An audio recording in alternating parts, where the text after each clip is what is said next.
公元2世纪开始，中国利用麻和树皮纤维制造书写用纸。记录在纸上的文明显然比口口相传丰富和稳固得多。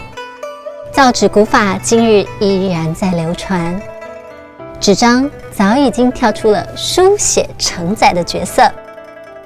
一枚香囊也能显出古纸的雅致清秀。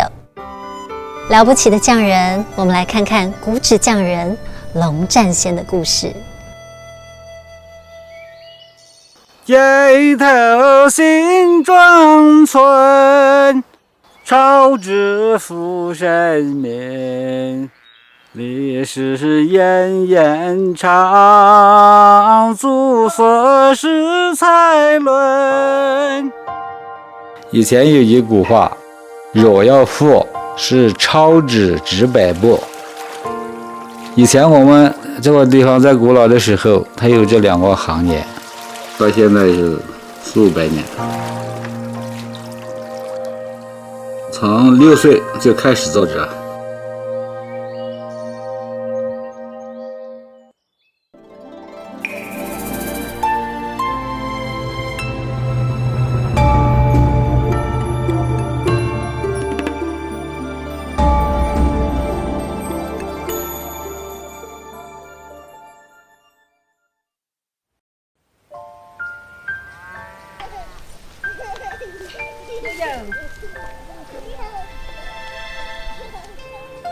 龙上寨造纸的历史一直可以上溯到400-500年前的明朝，因为地处腾冲，藤纸由此得名。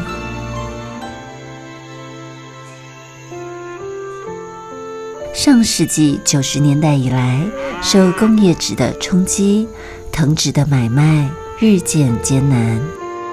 因为被公认为最了解市场，村民们便将希望都寄托到了做过供销社社员的龙战仙身上。用的就是太重了，它不平整。我们这种纸就是要发展书画用纸，书写是非常好，它不会印，它不跑霉，它比较清朗。画的话，它只是工笔画的话，画得很精细，他们就喜欢。制作藤纸的原料是一种叫做滇节香的植物皮，只在云南生长，当地人称它为构皮。每年的清明节，村户会上山砍构，砍下的树枝剥去外皮，剔除树干，夹在中间的那一层是做纸的最好的原料。清明以后的话，树的水分充足，它的皮跟那个构皮树的主干它容易分裂，你一剥的话马上就掉了。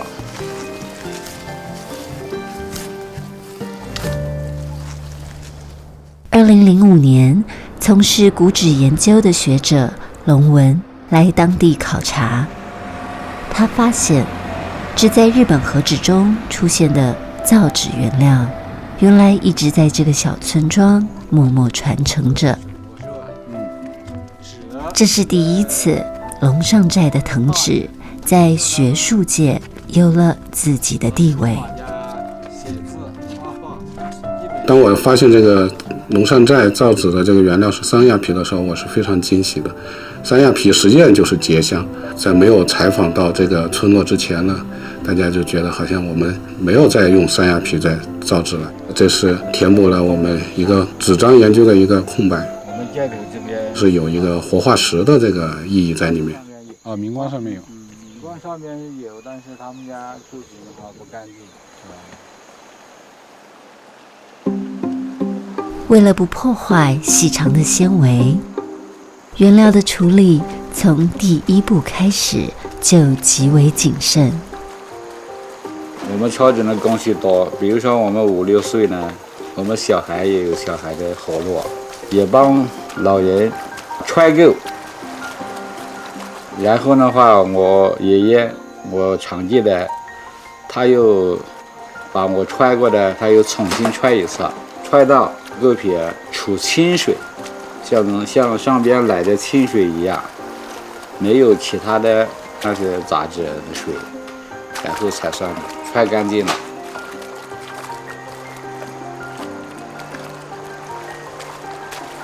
在接近0度的河水里，双手揉搓，双脚踩踏，反复数遍，以去除杂质。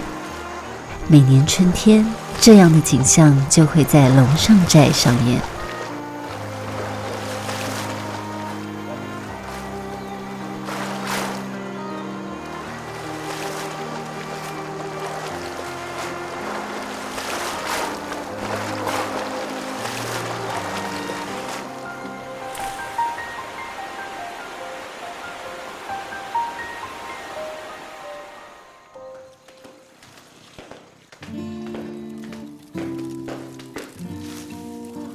煮垢也是个技术活，温度过低煮不到位，温度过高则会破坏纤维。哪怕是老手也需要时刻紧盯，随时增减柴火。经过一整天的高温蒸煮，纤维的紧实状态松懈下来，就可以剪够打浆了。保证纤维的纯净，煮好的狗皮纤维还需要经过一轮手工挑拣。村里的阿婆一天也只能完成5斤左右的量。1440下的捶打需要2个人密切配合，将狗皮中的果胶和杂质分离出来。三鸭皮的纤维经过千万遍的捶打，呈现出如同绸缎般的丝光质感。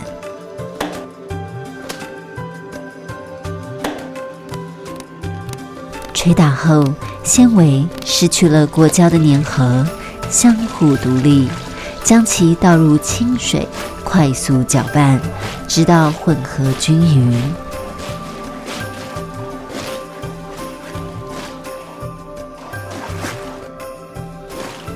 高黎贡山下的狗皮纤维坚韧细腻，做出的藤纸愈墨不晕染，这是龙上寨出好纸的天然基础。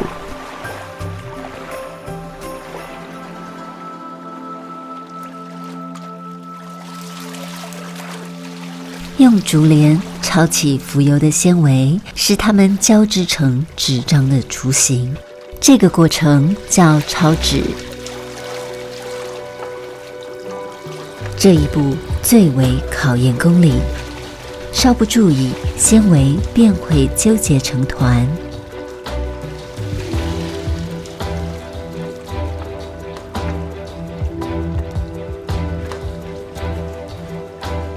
抄纸的话，传统就是你眼抄，你要掌握它的这个厚薄，不是多大力度，手要灵活，脑子也要灵活，心灵手巧吧。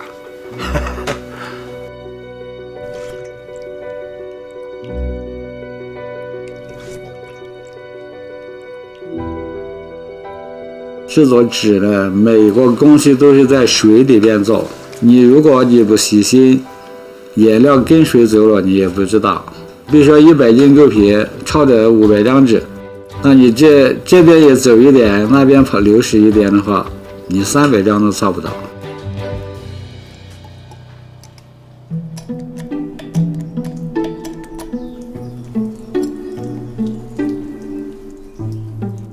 抄好的纸堆叠起来，需要将多余的水分榨出。传统做法是用笨重的木块和大石，龙占先则从修车的千斤顶得到了启发，把这一工具带到榨纸工序中，大大节省了时间和力气。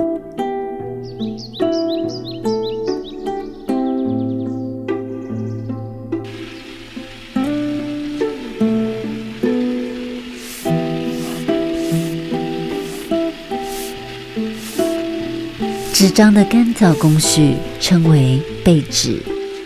龙占先用蒸汽取代了柴火烘烤，这一改动提高了成品率，也让背出的纸张更加平整光滑。从蒸汽板上揭下的纸张光滑如丝，宣告了一张藤纸的最后成型。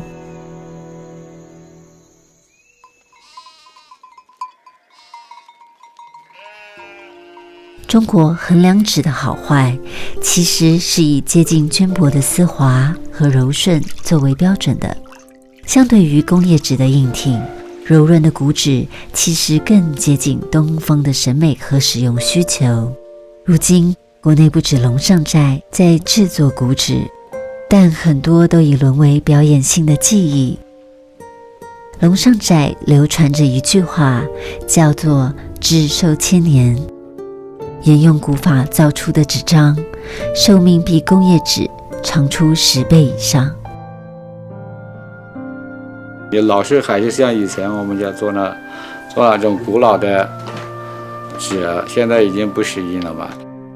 我们这国的原料比较贵，现在的人工价也比较高，你在纸的单价不提高，你做下来的话就亏本。亏本人家就不做了，而且也无法生活。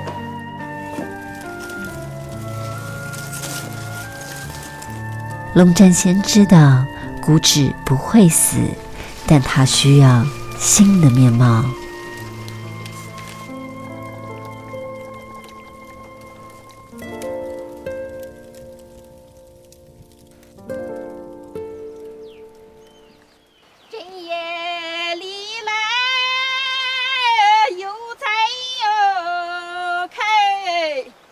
花中年春老处又来。一次偶然的机会，龙占先去到了安徽考察，看到了当地的花纸，萌生了用自己家乡的油菜花做纸的念头。油菜花的花瓣柔软，放在纸张当中不影响质感，成为当地具有代表性的纸样。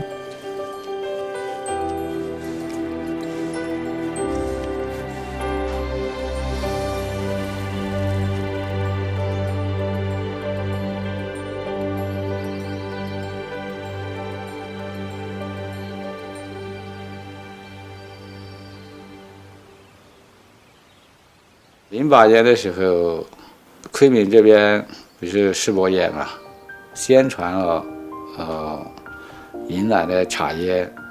我们这种纸的话，包茶比较好，它有透气，茶叶的话也不美变，适合他们包茶。我们就把我们的电话包在纸里边，他们用纸的人看见我们的联系方式的话，跟我们直接联系，这样的话把市场打通了。一个边陲村庄的挣扎，终于在2013年吸引了千里之外的关注。当年的古纸考察员龙文回到了龙上寨，与他同行的还有一群关注村落文化的年轻力量。他们联手龙占先和村民，建起了古纸博物馆。在这栋现代化建筑里，藤纸不再孤军奋战。那个人觉得这个灯杆好强呢？不好抢。为哪样不好抢呢？我觉得好强啊。为哪样不好抢呢？这个。它也不经意，有些地方是要通40瓦或者是50瓦的灯泡，在这里边呢烘起，可以发烫的话，还干了帮纸烧燃。是的，这种灯罩的话，它不能用一般的白纸灯，它只能用那个 LED 的灯，就是。他们用电脑设计那种，我又不懂电脑，我不会设计。我们这是传统的。博物馆用的那个所有的灯泡都是。这还叫讨活干？你们就是艺术家结婚，艺术家结婚就是烧大火烤。烧大火干。甩锅，然后直接打到自己头上。古法造纸不是说凭热情就能够做的，古法造纸是他们的生活，他们需要古法造纸来养活他们。身处闭塞的小山村，龙占先仍然希望与时代同步。他坚信，不论时代如何，古纸仍然能适应人们常用的需求。市场它也不是以前的市场了，人家要什么样，我们就要想办法达到要求。从坚守古法到不断寻求改变，为的是让藤纸重回市场。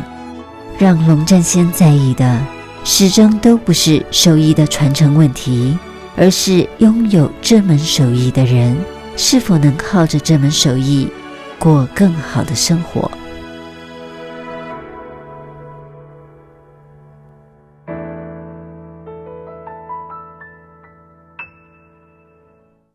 当我回首覆地，日月自我之间消落，江海萧瑟，茫茫的天涯长满了何人的归路。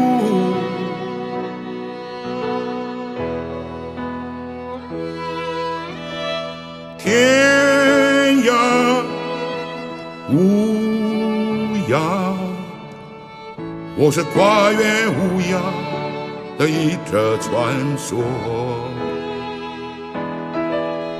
我是跨越无涯的一则传说。